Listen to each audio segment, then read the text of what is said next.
हरे राम राम राम हरे हरे हरे कृष्णा कृष्णा कृष्णा हरे हरे हरे राम राम राम हरे हरे हरे कृष्णा हरे कृष्णा हरे हरे हरे राम हरे हरे कृष्णा हरे हरे राम राम हरे हरे राम हरे हरे कृष्णा हरे हरे हरे सजनों, इसी प्रकार मुनि सुखदेव जी महाराज कहते हैं कि हे राजा परीक्षित, आज रुक्मणी मैया हार श्रृंगार करके और मां अंबिका की पूजा करने के लिए मंदिर में आई, और जैसे मंदिर में पूजा करने के लिए आई है तो सजनों क्या होता है,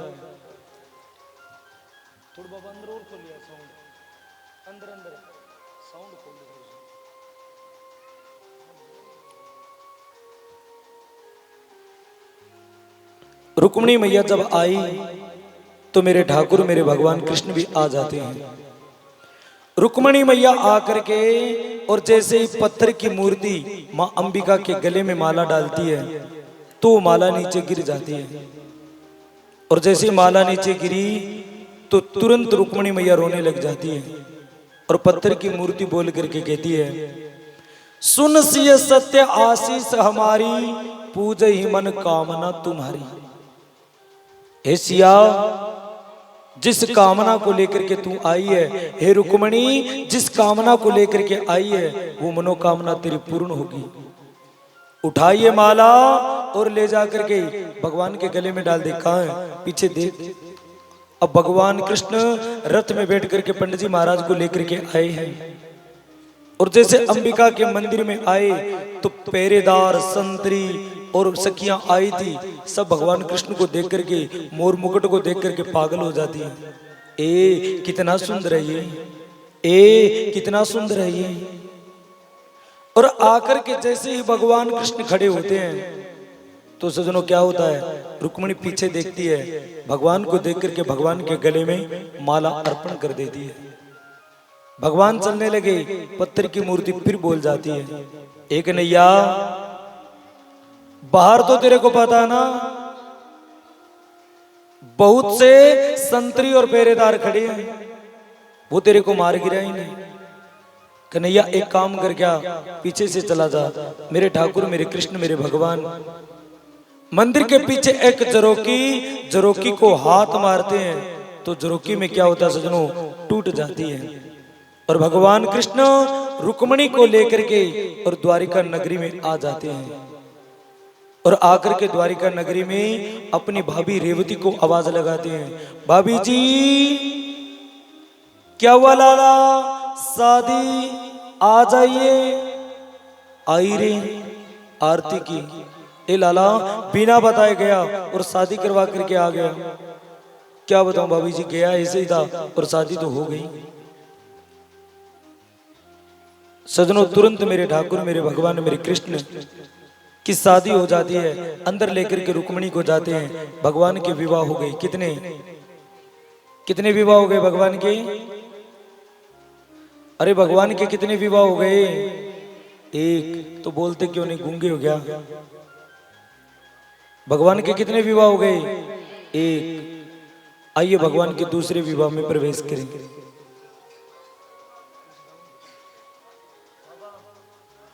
ओ बाबा थोड़ी अंदर घटा के बाहर भी खोल के देखिएगा, थोड़ी सी अंदर कम करके बाहर भी खोलिए।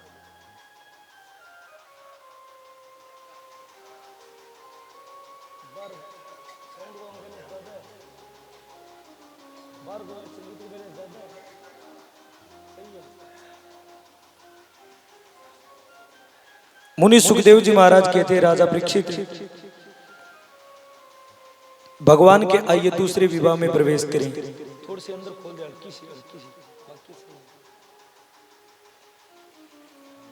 भगवान का पहला विवाह होता है रुक्मणी मैया के साथ, और भगवान का दूसरा विवाह हुआ। तो आइए भगवान के दूसरे विवाह में प्रवेश करें। एक राजा था और उस राजा का नाम है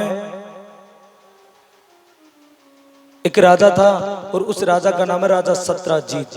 क्या नाम है? राजा सत्राजीत।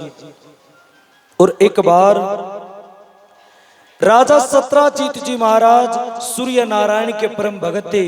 तो राजा सत्राजीत को सूर्य नारायण ने प्रसन्न होकर के एक सेमंतक मणि दी। क्या दी? सेमंतक मणि। और राजा सत्राजीत जी महाराज एक बार उस सेमंतक मणि को पहन करके और द्वारिका नगरी में आ जाते हैं। और जैसे द्वारिका नगरी में आए तो द्वारिका वासी आकर के भगवान कृष्ण को कहने लगे, कन्हैया आज हमारी नगरी में साक्षात सूर्य नारायण आए। सूर्य नारायण? हाँ। भगवान कृष्ण जब देखने के लिए गए तो राजा सत्राजीत को प्रणाम करते हैं, लाकर के राजमहल में बैठा लेते हैं। और भगवान कृष्ण कहते हैं कि हे द्वारिका वासियों, ये राजा सत्राजीत है, सूर्य नारायण नहीं, पर इसके गले में जो मणि है वो सूर्य नारायण की है। आज सजनों, राजा सत्राजीत जी महाराज भगवान कृष्ण के पास में बैठ जाते हैं। थोड़ी देर तक बातें करते रहे और उसके बाद जैसे ही राजा सत्राजीत जी महाराज जाने लगे तो मेरे ठाकुर कहते हैं, महाराज ये मणि आप मेरे को दे दो तो बहुत बड़ी कृपा होगी। नहीं महाराज। क्या करती है मणि? राजा सत्राजीत जी महाराज कहने लगे कि कन्हैया ये मणि हर रोजाना 8 भार सोना देती है। कितना भार? 8 भार। और 8 भार सोना का कितना सोना बनता है? 2 क्विंटल। कितना सोना बनता है? 2 क्विंटल। कन्हैया ये मणि हर रोजाना 2 क्विंटल सोना देती है। अच्छा हाँ। अब सजनों, मेरे ठाकुर, मेरे कन्हैया, मेरे कृष्ण उस मणि को लेने के लिए कहते हैं, मणि नहीं मिलती। और मणि जब नहीं मिलती तो भगवान कहते कोई बात नहीं महाराज, चले जाइए आप। मेरे ठाकुर, मेरे कृष्ण, मेरे कन्हैया द्वारिका नगरी में बैठ जाते हैं। और राजा सत्राजीत जी महाराज वापिस अपने राजमहल की तरफ आ जाते हैं। एक बार की बात है कि राजा सत्राजीत जी महाराज के एक छोटे भाई थे और उनका नाम है प्रसेन। क्या नाम है? प्रसेन। एक बार प्रसेन उस मणि को पहन करके और घोड़े पर सवार होकर के और सजनों घूमने के लिए, शिकार के लिए निकल जाता है। रास्ते के अंदर एक सिंह मिलता है, शेर मिलता है और शेर उस प्रसेन को मार देता है, घोड़े को मार देता है। मणि लेकर के आगे चला जाता है। आगे जामवंत जी महाराज है जो रीछ है, उस रीछ ने उस सिंह को मार दिया। मणि लेकर के चले जाते हैं। जब प्रसेन वापिस नहीं आया तो राजा सत्राजीत ने भगवान कृष्ण के ऊपर झूठा कलंक लगा दिया, झूठा दोष लगा दिया कि मेरे भाई को मारने वाला भगवान कृष्ण है, क्योंकि मैंने सेमंतक मणि नहीं दी। और सेमंतक मणि नहीं दी तो सेमंतक मणि को लेने के लिए भगवान कृष्ण ने मेरे भाई की हत्या कर दी। सजनों, भगवान कृष्ण को जब पता चला कि तेरे ऊपर झूठा कलंक लगा है तो भगवान कृष्ण अपने झूठे कलंक को मिटाने के लिए, दोष को मिटाने के लिए घोड़े के खोज खोजते खोजते आगे जाते हैं। आगे सिंह की खोज, घोड़े की हड्डियां। आगे जाते हैं, सिंह की हड्डियां और रीछ के खोज। और रीछ के खोज खोजते खोजते गए तो एक नौजवान बेटी जो जामवंत जी महाराज की थी, वो बेटी कन्या थी, वो मणि से खेल रही थी।